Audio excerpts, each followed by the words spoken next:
Hello everyone. तो आज हम बिटसेट वोकैबुलरी सीरीज पार्ट 4 में बात करेंगे कुछ और नए वर्ड्स के बारे में, जिससे कि हम अपनी लॉजिकल रीजनिंग और इंग्लिश में इंग्लिश सेक्शन की अच्छे से प्रिपरेशन कर पाए। क्योंकि ये वर्ड्स जो है बेसिकली हमें एनोनिम्स, सिनोनिम्स या वन वर्ड सब्स्टिट्यूशंस जैसे क्वेश्चंस को इजीली क्रैक करने में हेल्प करते हैं।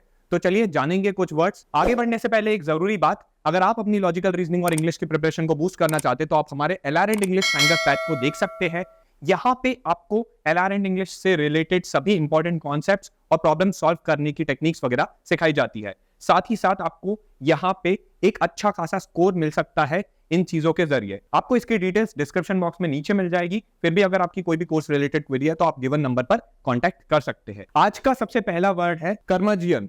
ओके, सो कर्मजियन का मतलब होता है बैड टेम्पर्ड या डिफिकल्ट पर्सन या ग्राउच। ठीक है, यानी कि जो व्यक्ति जिसको गुस्सा बहुत जल्दी आता है ना, तो वो व्यक्ति कहलाता है कर्मजियन। तो एग्जाम्पल है इसका, my neighbour is a curmudgeon who keeps the soccer balls that accidentally come into his yards.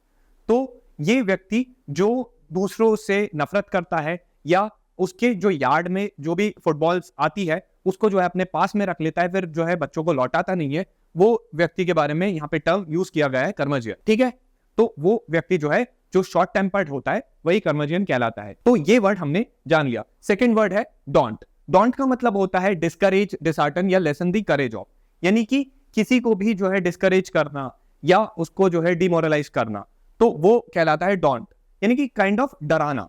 She was a brave women that she felt daunted by the task ahead. तो यहाँ पे एक एग्जांपल के जरिए समझ लेते हैं, she was a brave women but she felt daunted by the task ahead. वैसे तो ये वुमन जो है काफी ब्रेव है, काफी बहादुर है, लेकिन ये जो सामने टास्क है उससे जो है ये थोड़ा सा डरा हुआ, थोड़ा सा नर्वस महसूस कर रही है। तो डोंट का मतलब होता है डराना। ठीक है, यहाँ पे अब थर्ड वर्ड की तरफ चलते हैं। थर्ड वर्ड है ऑर्नामेंटेशन। ऑर्नामेंटेशन का मतलब होता है decorative elements added to something to enhance its appearance. तो बेसिकली कुछ ऐसी खूबसूरत चीजें जो आपकी पर्टिकुलरली खूबसूरती बढ़ाने के लिए यूज होती है, कुछ ऐसे एलिमेंट्स जो आपकी सुंदरता को और निखार देते हैं, वो कहलाता है ऑर्नामेंटेशन। एग्जाम्पल होता है a bright ribbon was used for ornamentation. तो आपको और अच्छा दिखाई देने के लिए ये रिबन जो है ये यूज होती है और ज्यादा डेकोरेट करने के लिए, ऑर्नामेंटेशन के लिए। ठीक है, तो यहाँ पे हमने ऑर्नामेंटेशन के भी मीनिंग को जान लिया है। अब फोर्थ वर्ड की तरफ चलते हैं। फोर्थ वर्ड है फ्लेजलिंग। फ्लेजलिंग का मतलब होता है a young bird that has just recently gotten it's feathers या एन इनएक्सपीरियंस्ड पर्सन। एक ये नाउन के लिए यूज होता है, न्यू और इनएक्सपीरियंस एडजेक्टिव है। ठीक है, तो बेसिकली एक या तो ये अपने यंग बर्ड के लिए होता है जिसको अभी रिसेंटली ही फेदर्स मिले हैं, जिसके अभी अभी पंख हो गए हैं। तो फ्लेजलिंग एक तो वो वर्ड होता है।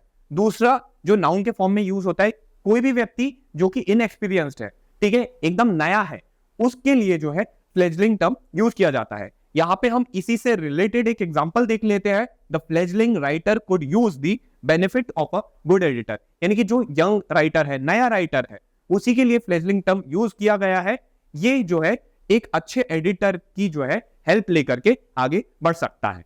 तो यहाँ पे एग्जांपल में ये बताया गया है। अब फिफ्थ वर्ड को देखते हैं। फिफ्थ वर्ड है हमारा जर्मेन। जर्मेन का अर्थ होता है रेलेवेंट एंड एप्रोप्रिएट या ऑन टॉपिक, यानी कि जो टॉपिक से संबंधित है, जो काफी रेलेवेंट है, इन कॉन्टेक्स्ट यूज किया गया है, वही जो है जर्मेन कहलाता है। एग्जांपल होता है the professor asked us to limit our questions to those germane to today's lecture. तो यहाँ पे प्रोफेसर कहते हैं कि आपको जो भी क्वेश्चंस है वो आज के टॉपिक से रिलेटेड ही आपको रखने हैं, उसी से ही रेलेवेंट और जर्मेन रखने हैं। ठीक है, तो इस तरीके से हमने इस चीज को जान लिया है। अब हमारा नेक्स्ट वर्ड है हॉच पॉच। हॉच पॉच का अर्थ होता है mixture of different kind of things या जंबल, यानी कि बहुत सारी चीजें जब एक दूसरे में मिक्सअप हो जाती है ना, उसे ही हम कहते हैं हॉच पॉच। जनरली हम लोग अपनी रेगुलर लैंग्वेज में भी जो है ऐसे ही टर्म यूज करते हैं ना, देखिए कितना सारा हॉच पॉच हो गया है इस तरीके से।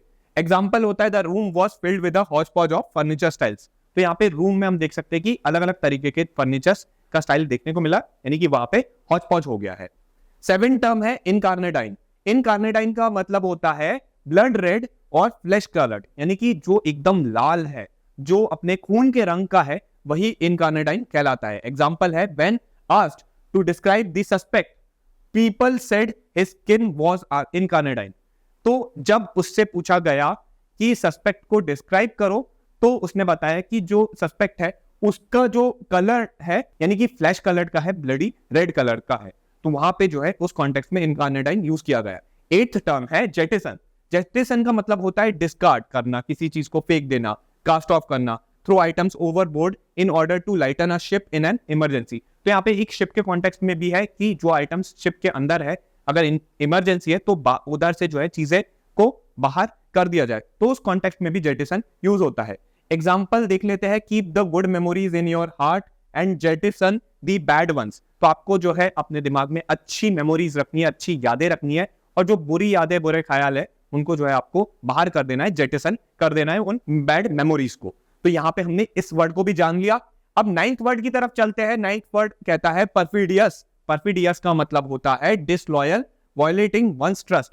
तो बेसिकली वो व्यक्ति जो कि धोखा देता है ना, डिसलॉयल है, लॉयल बिल्कुल भी नहीं है, किसी के ट्रस्ट को ब्रीच करता है, वो ही परफिडियस कहलाता है। इसका एग्जांपल है the new criminal bill was described as perfidious attack on democracy.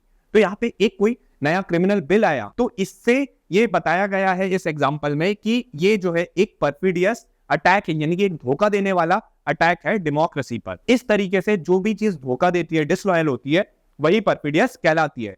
आज का हमारे लास्ट टर्म को देख लेते हैं। लास्ट वर्ड है हमारा स्टेंटोरियन। स्टेंटोरियन का मतलब होता है very loud and powerful, generally of a human voice, यानी कि कोई भी व्यक्ति की जो आवाज होती है काफी लाउड होती है, काफी भारी होती है, वही जो है स्टेंटोरियन वॉइस कहलाती है। एग्जाम्पल होता है इसका, द जज spoke in a stentorian voice to silence the court room, यानी कि कोर्ट रूम में जो है काफी शोर शराबा हो रहा था, तो वहां पे शोर को शांत करने के लिए जज ने ऊंची आवाज में बात की, यानी कि कहा कि सब लोग शांत हो जाओ। तो इस तरीके से जज ने स्टेंटोरियन वॉइस का यूज किया। तो होपफुली आपको जो है सभी 10 वर्ड्स अच्छे तरीके से समझ में आए होंगे।